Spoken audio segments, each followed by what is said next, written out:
Gün içerisinde kullandığımız cümlelere şöyle bir baksak, ne kadar çok yargılama içerdiğini görünce şaşırabiliriz.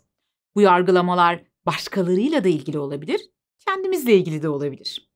Ne kadar çok seviyoruz değil mi? Hemen yargılamayı, etiketler yapıştırmayı, kategorize etmeyi.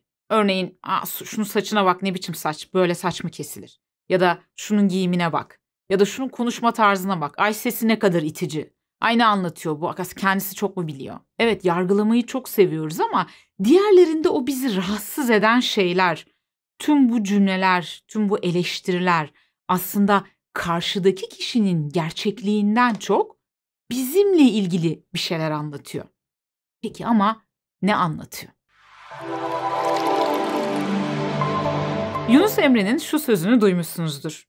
Neye bakar isen kendi yüzündür. Kimde ne görürsen kendi özündür. Bunu kabul etmek ve anlamlandırmak ilk başlarda biraz zor gelebilir. Nasıl yani? Şimdi ben birisini sevmediğimde ya da birisinin bir davranışı ya da bir özelliği beni rahatsız ettiğinde aslında kendi yargılamalarımda kendimi mi görüyorum? Cevap çoğu zaman evet. İzin verin açıklamaya çalışayım. Dünyaya geldiğimiz andan itibaren ebeveynlerimizin, çevremizdeki insanların sözel ve sözel olmayan davranışlarını, yargılamalarını gözlemleriz. Kimi zaman da bu yargılamaların hedefi oluruz.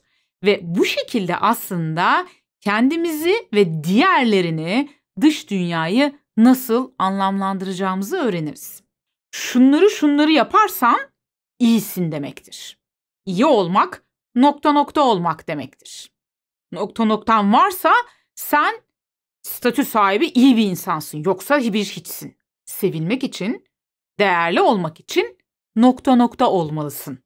Ya da nokta nokta yapmalısın. Ebeveynlerimizden, öğretmenlerimizden, arkadaşlarımızdan, sosyal medyadan sen olduğun halinle yeterli ve değerli değilsin mesajı alıp dururuz.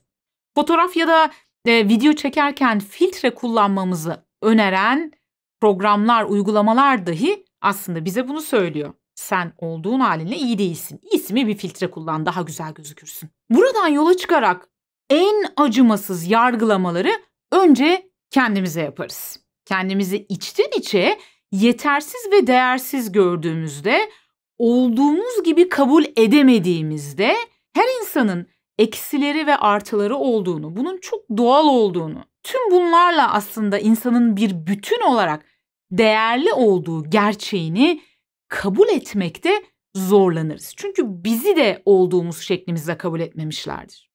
Don Miguel Ruiz 4 Anlaşma adlı kitabında şöyle der.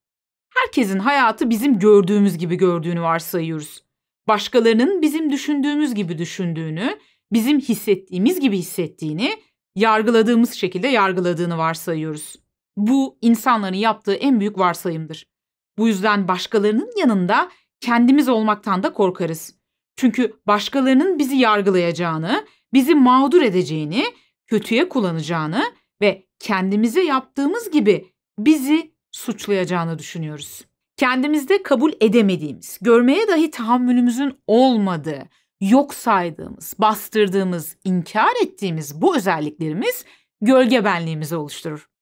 Carl Jung kişiliğin bu üvey evlat muamelesi yapılan sahiplenilmeyen yönlerine gölge der. Çocukluğumuzdan itibaren bastırdığımız bu özellikleri yok saymaya o kadar çok alışmışızdır ki, o kadar çok daha doğrusu bastırmışızdır ki bu özellikleri bir süre sonra bilinçli zihnimiz artık onların orada olduğunu unutur. Ancak gölgemiz rahat durmaz, fark edilmek ister. Bu yüzden de sıklıkla kendini göstermeye çalışır. Peki bunu nasıl yapar? Kendini başkalarına yansıtarak. Başkaları hakkında bizi rahatsız eden her şey bizi kendimiz hakkında bir anlayışa götürebilir der Carl Jung. Eğer kendinle barışık değilsen bastırdığın gölge yönler diğerlerinin sözleri, davranışları, çeşitli özellikleri yoluyla seni tetikleyerek yüzeye çıkmaya çalışır. Bazen de kendimizi başkalarıyla kavga ederek var etmeye çalışırız. Kendimizi onu kullanarak yüceltmeye çalışarak. Yani diğerine ne kadar da kötü derken aslında içten içe ama bakın ben öyle değilim, ben ne kadar da iyiyim diyoruz. Ve belki de bu şekilde kendi içimizdeki o eksiklik ya da kötülük tırnak içinde duygularıyla savaşıyoruz. Diğerini suçlarken ya da yargılarken aslında adeta kendimize ve çevreye şunu kanıtlamaya çalışıyoruzdur. Bakın, kötü olan, ahlaksız olan ya da eksik olan o, ben değilim.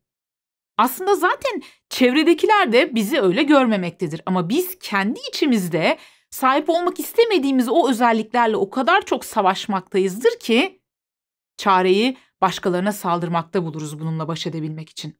Görmeye tahammülümüzün olmadığı o özelliklerimizi başkalarında görür ve tetikleniriz. Oysa tüm yönlerimizi kabul edebilsek, gölgede bıraktığımız, sevmediğimiz, istemediğimiz o özelliklerimize de şefkat gösterebilsek, onların orada var olmasının ille de davranışa dönüşmek zorunda olmadığını, ya gölgen ya da dışarıya yansıttığın cici tarafın olmak zorunda olmadığını, aslında senin bunların ikisinin bir bütünü olduğunu kabul edebilsek, kendimizle barışabilsek yani, o zaman bu sıkıntıyı dışarıya yansıtma ihtiyacı da duymayacağız. Kendisiyle sorunu olmayan insanların çoğu zaman diğerleriyle de sorunu yoktur. Çünkü buna ihtiyacı yoktur. Kendini de diğerlerini de olduğu gibi kabul etmekte sorun yaşamazlar. Odak noktaları diğerlerinin kusurları değildir. Herkesin bir gölgesi vardır ancak herkes bununla yüzleşmek istemeyebilir ya da buna hazır olmayabilir. Aslında gölge bir hazinedir. Gölgesini fark eden ve onunla barışan kişi huzur bulur. Huzuru hep aydınlıkta, mükemmellikte ararız.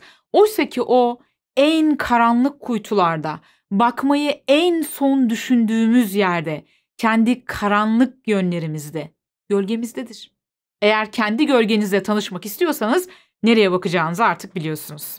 Gölge Etkisi kitabının ön sözünde Jungian analist Didem Çivici şöyle diyor. Sadece eleştirilerimizde değil, bağımlılıklarımızda, ilişkilerimizde, rüyalarımızda, fantezilerimizde ve belki de en çok düşman dediklerimizde hayat buluyor gölge. O zaman şöyle bir düşünelim. Sizi en çok kim ya da ne rahatsız ediyor? En çok kimleri neden yargılarsınız? Hangi özellikleri yüzünden? Neye ya da nelere tahammülünüz yok?